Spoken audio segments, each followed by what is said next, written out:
Using a full-sized plane requires skill and cannot be learnt in a day.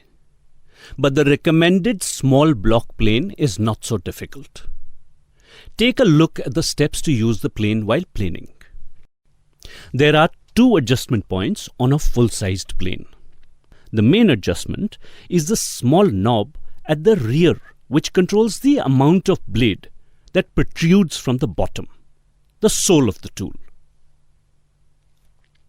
The second adjustment is at the front of the plane and controls the size of the mouth through which the blade passes.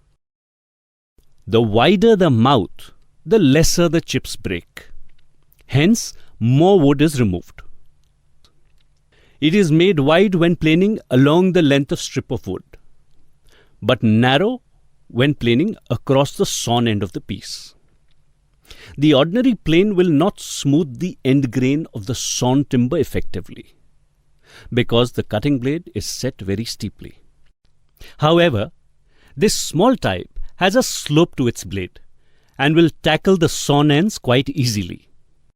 When you are doing this, make sure you plane inwards from the edges and not right across, or there may be a chance of tearing away the wood at the end of the stroke.